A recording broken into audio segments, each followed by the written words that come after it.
7년 전만 해도 7천만 원이면 살 수 있었던 1kg 골드바가 지금은 2억 원이 넘는 귀한 몸이 되어 우리 앞에 나타났습니다. 투자자들 사이에서는 이제 정말 금이 금값이 되었다는 말이 나올 정도로 그 가치가 가파르게 상승하며 자산 시장의 주인공이 되었죠. 묵직한 1kg짜리 금덩이를 실제로 마주하면 그 압도적인 무게만큼이나 지난 세월 동안 쌓여온 화폐 가치의 하락이 온몸으로 체감되곤 합니다. 대한민국 금거래의 성지라 불리는 종로 일대에는 예전보다 훨씬 더 거대한 자금이 금을 향해 파도처럼 밀려들고 있는 상황입니다. 가끔은 커다란 캐리어에 수억 원에서 수십억 원의 현금을 가득 담아와 금으로 바꿔가는 영화 같은 풍경이 현실에서 벌어지기도 하죠. 과거에는 한 돈이나 10돈 정도로 소소하게 금을 모으던 개인들이 많았다면 이제는 억 단위의 자산가들이 시장을 주도하고 있습니다. 이들은 현재 금값이 결코 비싼 것이 아니며 여전히 강력한 상승 모멘텀이 남았다고 믿는 소위 시장의 큰손들이라 할 수 있습니다. 실제로 올해 투자 시장에서 가장 화려한 성적표를 거머쥔 챔피언을 꼽으라면 단연코 금이라는 자산을 빼놓고 이야기할 수 없을 것입니다. 물론 최근 들어 최고점을 경신한 이후 잠시 숨을 고르며 조정되는 흐름을 보이고 있지만 이는 더 큰 도약을 위한 과정입니다. 우리는 왜 금이 역사상 최고점을 갈아치우며 달릴 수밖에 없었는지 그 이면에 숨겨진 단기적인 이슈들을 먼저 짚어볼 필요가 있습니다. 금값을 밀어올린 첫 번째 엔진은 미국의 금리 인하 사이클이며 이는 유동성이 시장에 다시 풀릴 것이라는 강력한 신호였습니다. 두 번째는 글로벌 무역의 판도를 바꾸는 관세 전쟁으로 국가 간의 경제적 장벽이 높아질수록 안전한 실물 자산의 가치는 상승합니다. 마지막 세 번째는 전 세계 곳곳에서 터져나오는 지정학적 리스크인데 불안한 정세는 투자자들을 금이라는 안전한 요새로 몰아넣었습니다. 올해 2월부터 시작된 급격한 랠리는 4월에 정점을 찍었고 이후 8월까지는 힘을 비축하며 횡보하는 인내의 시간을 거쳐왔습니다. 이후 9월에 본격적인 금리 인하 시그널이 시장에 전달되자 금 가격은 다시 한번 뜨겁게 달아오르며 상승 랠리를 이어나가기 시작했죠. 하지만 11월과 12월에 접어들며 금리 인하 속도가 예상보다 더딜 수 있다는 우려가 나오자 시장은 다시금 차갑게 식으며 조정받았습니다. 결국 금 가격의 향방을 결정짓는 가장 핵심적인 포인트는 시장에 풀리는 돈의 양, 즉 금리라는 맥박에 따라 움직인다고 봐야 합니다. 현재 금 시장은 바닥권에서 다시금 상승의 에너지를 모으고 있으며 트리거 하나만 터지면 사상 최고치를 향해 질주할 준비를 마쳤습니다. 금리 인하에 대한 기대감이 다시 커지는 분위기 속에서 금은 마치 거대한 폭발을 앞둔 화산처럼 상방 돌파를 노리고 있는 모습입니다. 이제 우리는 단순히 금리를 넘어 미국을 중심으로 한 달러 공급의 폭발이 금값에 어떤 충격을 줄지 더 깊이 들여다봐야 합니다. 시중의 유동성이 폭발적으로 늘어나면 돈은 흔해지지만 정작 그 돈으로 무엇을 살 것인가가 중요한 문제가 됩니다. 돈이 넘쳐날 때 주식이나 부동산을 살 수도 있겠지만 지금처럼 지정학적 불안이 클 때는 금으로 돈이 몰리게 되죠. 우리는 금이 왜 지금 슈퍼사이클에 진입했는지 그 근본적인 원인을 이해하기 위해 거시적인 흐름을 읽어야 합니다. 금의 부상은 결국 달러와의 양대 구도에서 달러의 위상이 예전만 못하다는 것을 반증하는 아주 중요한 신호입니다. 최근 많은 국가들이 달러로부터 멀어지는 이유는 미국이 달러를 경제 제재의 무기로 사용하면서 신뢰를 잃었기 때문입니다. 외환 보유고를 동결하거나 특정 국가를 결제망에서 배제하는 행위는 화폐 시스템의 마지막 선을 넘었다는 평가를 받습니다. 미국의 국가 부채가 38조 달러를 넘어서고 부채 비율이 급등하면서 달러라는 화폐 자체의 체력이 한계에 도달했습니다. 과거에는 중국과 일본이 미국 국채를 대량으로 사주며 달러를 지탱해왔지만 이제는 그들의 움직임이 이전과 다릅니다. 특히 중국은 2013년 이후 미국 국채 보유량을 절반 수준으로 줄이며 달러 중심의 질서에서 조용히 이탈하고 있습니다. 일본 역시 자국 통화 방어와 금리 문제로 인해 더 이상 미국의 부채를 적극적으로 떠안을 여력이 부족한 실정입니다. 전 세계적으로 달러를 사줄 주체는 사라지고 있는데 공급만 계속 늘어나니 달러의 매력은 갈수록 떨어질 수밖에 없죠. 결국 불안한 종이 화폐의 시대에서 실질적인 가치를 지닌 대안화폐인 금으로 거대한 자금의 이동이 시작된 겁니다. 이해를 돕기 위해 아이들이 명절에 세뱃돈을 잔뜩 받아 편의점에 간 상황을 한번 상상해보면 쉬울 것 같습니다. 주머니에 돈이 두둑해지면 아이들은 평소 좋아하던 과자를 더 많이 사고 싶어 하는 게 아주 자연스러운 본능이죠. 그런데 예전에 가장 좋아했던 달러라는 과자가 갑자기 맛이 없어지거나 성분이 의심스럽다면 어떤 일이 벌어질까요? 아이들은 이제 달러 대신 가장 믿음직하고 변함없는 맛을 가진 금이라는 과제에 자신의 모든 용돈을 쏟아붓습니다. 이것이 바로 현재 글로벌 자산 시장에서 유동성이 금으로 유독 쏠리고 있는 현상을 설명하는 아주 명확한 비유입니다. 지금의 금값 상승은 단순한 투기 열풍이 아니라 전 세계 경제의 판이 바뀌는 지경학적 분절화의 결과물인 셈이죠. 사실 이러한 탈세계화의 흐름은 2008년 금융위기 이후부터 우리 모르게 아주 서서히 그리고 꾸준히 진행되어 왔습니다. 여기에 트럼프의 보호무역주의와 강대국들의 분쟁이 기름을 부으며 세계 경제는 이제 돌이킬 수 없는 파편화로 치닫고 있습니다. 2026년을 바라보는 지금 금시장은 올해의 열기를 뛰어넘어 그 어느 때보다 뜨거운 상승을 예고하고 있습니다. 그 변화의 핵심에는 미국의 제도적 혁신과 유례없는 규모의 유동성 공급이라는 거대한 두 개의 엔진이 자리 잡고 있죠. 가장 먼저 주목해야 할 변수는 2025년부터 본격적으로 시행될 스테이블 코인의 제도권 진입과 관련 입법 과정입니다. 트럼프 행정부와 공화당은 중간선거 승리를 위해 이 법안을 매우 강력한 의지로 밀어붙이며 시장을 자극할 것입니다. 이는 민간 스테이블 코인 업체들이 미국의 당위 국채를 대량으로 매입해주는 새로운 금융 시스템의 탄생을 의미합니다. 쉽게 말해 정부가 국채를 발행하면 민간 업체들이 이를 즉각적으로 소화해주는 거대한 돈줄이 새롭게 뚫리는 셈이죠. 두 번째 결정적 변수는 연준 의장의 교체인데 이는 미국의 통화정책이 완전히 다른 국면으로 접어드는 전환점입니다. 시장은 이미 비둘기파 성향이 매우 강한 새로운 인물이 등판하여 시장에 온기를 불어넣어 줄 것으로 기대하고 있습니다. 물을 가득 머금은 스펀지처럼 시중에 엄청난 유동성을 듬뿍 뿌려줄 인물이 연준의 지휘봉을 잡게 될 가능성이 높습니다. 이는 과거의 점진적인 방식과는 차원이 다른 매우 공격적이고 과감한 금리 인하가 단행될 것임을 시사하는 대목입니다. 세 번째로 연준은 금리 인하에 그치지 않고 필요하다면 양적 완화라는 강력한 카드를 다시 꺼내들 준비를 마쳤습니다. 양적 긴축의 시대가 저물고 이제는 시장의 장기 국채를 직접 사들여 유동성을 직접 주입하는 방식으로 선회하고 있습니다. 재무부가 국채를 발행하면 연준과 스테이블 코인 업체들이 이를 양옆에서 받아주는 완벽한 공조 구조가 완성되는 겁니다. 위아래로 시원하게 뚫린 고속도로처럼 달러 공급이 폭발적으로 늘어날 수 있는 최적의 환경이 조성된 것이나 다름없죠. 세계 주요국들과의 차이점도 눈여겨봐야 하는데 대부분의 국가들은 이미 금리 인하 사이클의 막바지에 도달해 있습니다. 한국을 포함한 많은 나라들이 금리를 더 내리고 싶어도 여력이 부족한 반면 미국은 이제 본격적인 질주를 시작합니다. 미국의 금리 인하 폭이 다른 어느 나라보다 가파를 것으로 예상되기에 시장에 풀리는 달러의 양은 압도적일 수밖에 없습니다.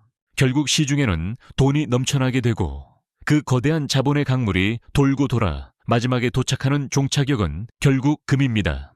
유동성이 폭발할수록 금값은 그에 비례해 치솟는다는 자본시장의 아주 정직하고 냉혹한 논리가 작동하게 될 것입니다.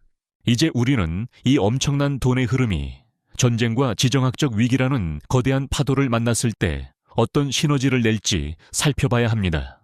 지정학적 긴장감은 단순한 뉴스를 넘어 금값이라는 거대한 파도를 움직이는 가장 원초적이고 강력한 동력입니다. 우리는 특히 미국에 대항해 세력을 키워가고 있는 브릭스 비리스 국가들의 심상치 않은 움직임에 주목해야 합니다. 기존 5개국이었던 브릭스는 이제 사우디를 포함한 수많은 국가들을 끌어들이며 거대한 경제 블록으로 진화하고 있죠. 2026년부터는 185개국이 참여하는 그들만의 독자적인 결제 시스템을 구축하여 달러의 패권에 정면으로 도전할 계획입니다. 이미 전 세계 인구의 절반, 그리고 지구 영토의 상당 부분을 차지한 이들의 규모는 더 이상 무시할 수 없는 수준입니다. 과거에는 미국의 압박에 쉽게 굴복했던 국가들이 이제는 자신들의 이권을 지키기 위해 팽팽한 대립각을 세우고 있습니다. 이들이 원하는 것은 단순한 반항이 아니라 미국 중심의 일극체제를 무너뜨리고 힘이 분산된 다극화 시대를 여는 겁니다. 이러한 흐름 속에서 탈세계화는 더욱 가속화될 것이며 이는 화폐 가치 하락과 인플레이션을 유발하는 촉매제가 됩니다. 결국 국가 간의 신뢰가 무너지고 경제적 분절화가 심해질수록 사람들은 그 어떤 정부도 통제할 수 없는 금을 찾게 되죠. 여기에 기술의 발전이 가져온 기경학적 분절화라는 새로운 형태의 위협이 우리 눈앞의 현실로 다가오고 있습니다. 인공지능과 드론 기술의 비약적인 발달은 역설적으로 전쟁의 문턱을 낮추고 갈등을 더욱 빈번하게 만들고 있습니다. 이제는 직접 군대를 보내지 않고도 무인기를 통해 상대 진영을 타격할 수 있어 인명피해에 대한 부담이 줄어들었기 때문입니다. 전쟁이 더 쉬워지고 빈번해진다는 것은 투자자들에게 끊임없는 공포와 불확실성을 주입하는 것과 다름없는 상황이죠.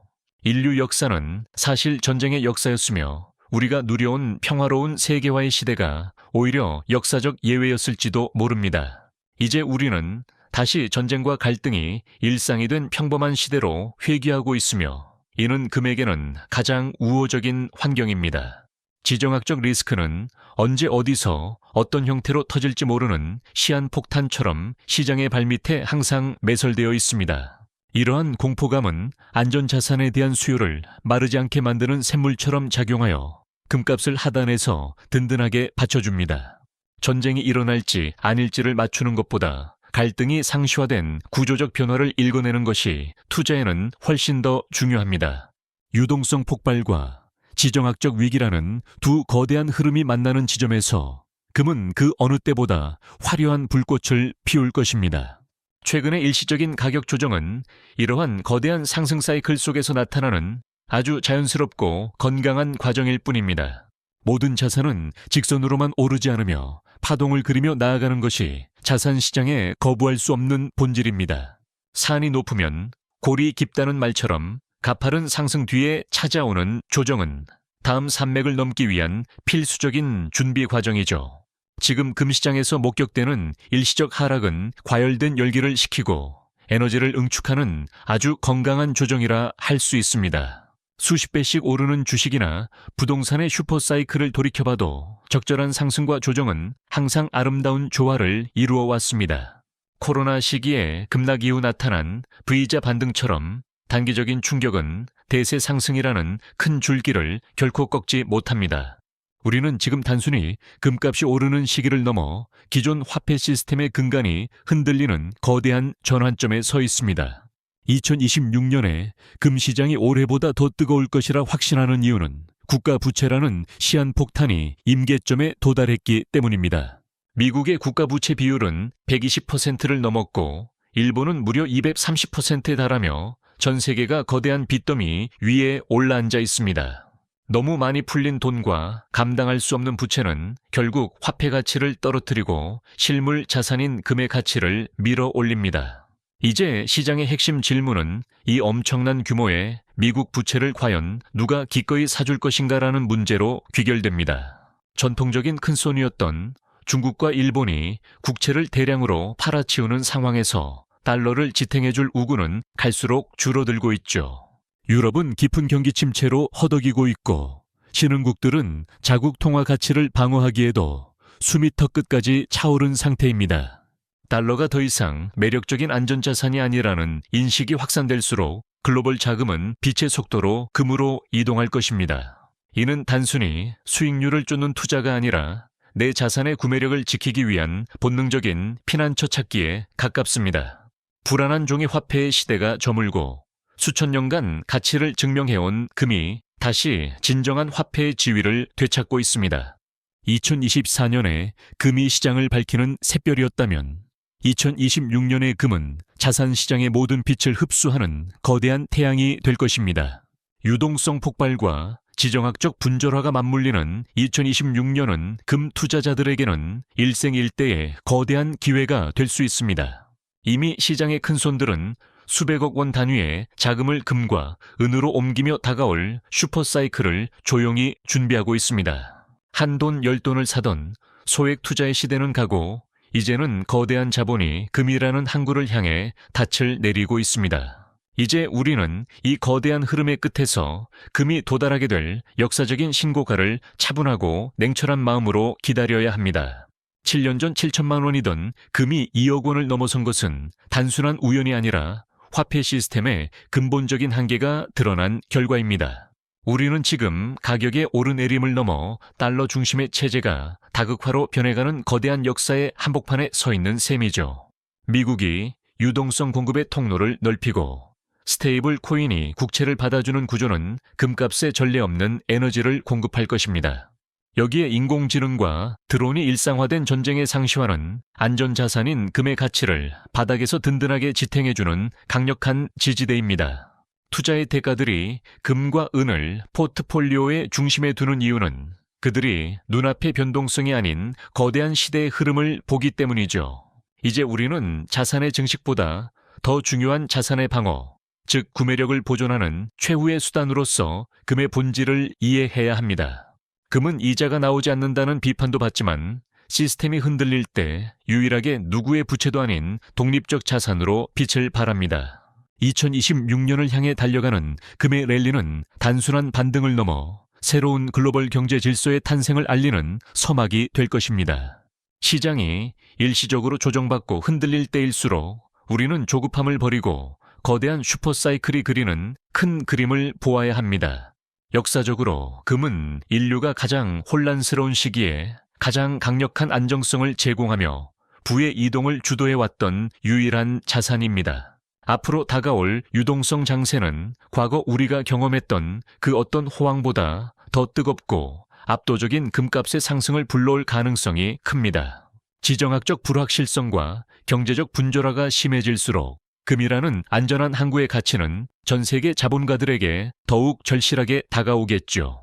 7년이라는 긴 시간을 견뎌낸 투자자가 3배의 보상을 얻었듯 지금의 흐름을 믿고 인내하는 이들에게 시장은 웃어줄 것입니다. 우리는 이제 종이로 만든 돈의 한계를 인정하고 수천 년간 변하지 않는 실질적 가치를 지닌 금의 목소리에 귀를 기울여야 합니다. 강대국들의 치열한 패권, 다툼 속에서 금은 그 어느 편도 아니면서 동시에 모두가 가장 간절히 원하는 유일한 자산이 되었습니다. 유동성의 파도가 몰아치고 지정학적 폭풍이 불어와도 금은 그 자리에서 묵묵히 자신의 가치를 증명하며 우리 자산을 지켜줄 겁니다. 이번 대담을 통해 우리가 확인한 것은 금 시장의 랠리가 이제 겨우 중반전을 지나 본격적인 클라이맥스를 향하고 있다는 사실이죠. 다가올 2026년에 금빛 랠리를 준비하며 우리는 시장의 소음이 아닌 것이 경제가 보내는 명확한 시그널을 믿고 나아가야 합니다. 여러분의 소중한 자산이 불안한 화폐의 파도 속에서 길을 잃지 않도록 금이라는 든든한 등대를 곁에 두시기를 진심으로 바랍니다. 금이 금값이 되는 시대를 넘어 금이 가치의 새로운 기준이 되는 그날까지 우리는 이 거대한 자본의 흐름을 함께 지켜보겠습니다.